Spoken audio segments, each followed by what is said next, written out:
Bienvenidos a Conociendo a Dios.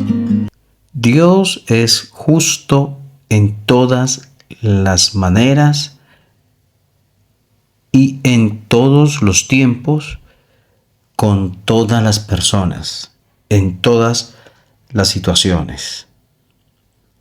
Y no es una excepción la manera en que Él manejó el juicio contra el pecado que estamos estudiando, mirando en Génesis capítulo 3. La serpiente se acerca, propone el pecado. Eva escucha, acepta el pecado. Luego Eva le dice a Adán y Adán obedece la voz de su esposa. En ese orden, serpiente, mujer, Adán, así mismo Dios trata con el pecado. Primero, en el versículo 14 del capítulo 3, dice, y Jehová Dios dijo a la serpiente. Versículo 15 aún habla la serpiente, donde se menciona esa preciosa esperanza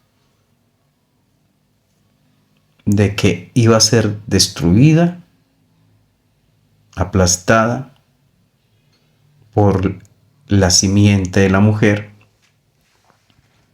Primero la serpiente, luego en versículo 16 la mujer, y luego versículo 17, 18 y 19 al hombre. En ese mismo orden, Dios emite juicio contra el pecado. Serpiente, mujer y finalmente el hombre.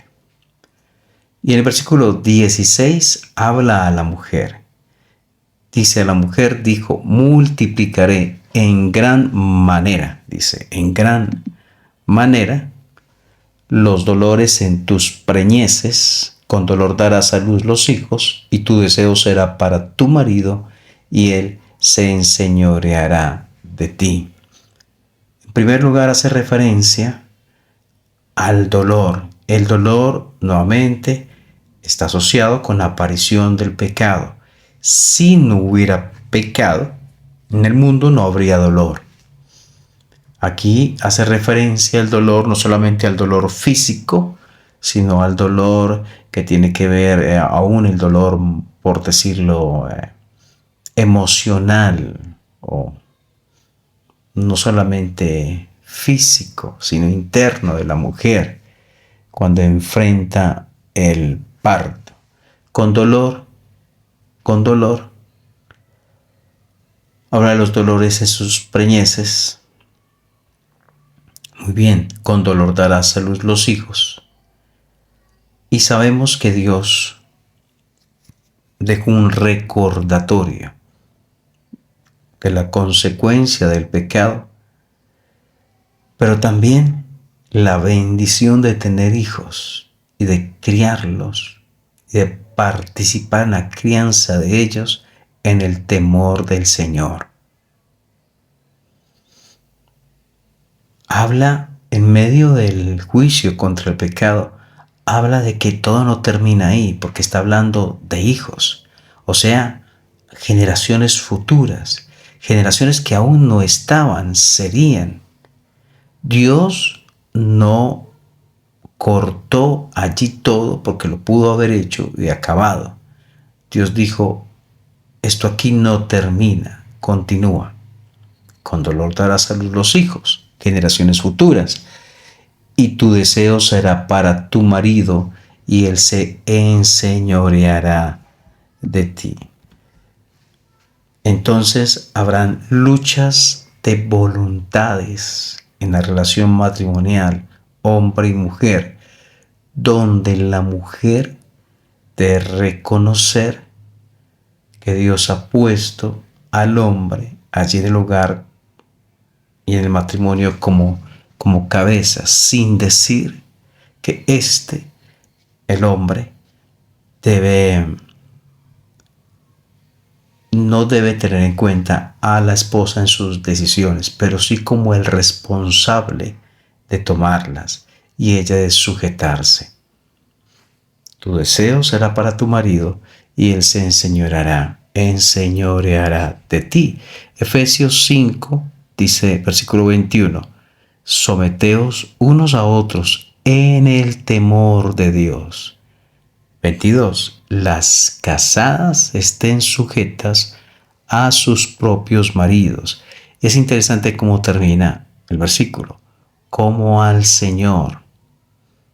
De acuerdo al Señor. Y porque el Señor lo dice. Las mujeres no deben sujetarse a sus maridos porque ellos son buenos. Los maridos deben amar a sus esposas. Los maridos deben sujetarse a la palabra de Dios y así vivir espiritualmente con sus mujeres. Pero lo que determina la sujeción al marido no es el comportamiento del marido, sino la voluntad expresada de Dios. Las casadas estén sujetas a sus propios maridos como al Señor. Y también dice, versículo 24, así que como la iglesia está sujeta a Cristo, así también las casadas lo estén a sus maridos en todo. No hay mayor importancia del hombre sobre la mujer. No está diciendo que el hombre es importante y la mujer no lo es, o la mujer es inferior al hombre. Es cuestión de un orden en el matrimonio, no de mayor importancia. Hombre y mujer son iguales. Marido y mujer son iguales. Esposo y esposa son iguales. Pero hay un orden bíblico allí para tenerse en cuenta. Que cuando se gira, se voltea, ocurren problemas graves a nivel familiar y de allí se traslada a la sociedad. Cuando la mujer ocupa el lugar que Dios colocó al hombre, donde ella es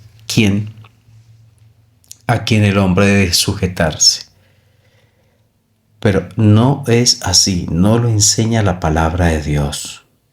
Las mujeres son importantes, las mujeres son especiales dentro de nuestras familias e iglesias, pero hay un orden establecido por Dios que debe tenerse en cuenta por las mujeres que quieren vivir para su Señor, que quieren agradar a Dios, que quieren servir a Cristo.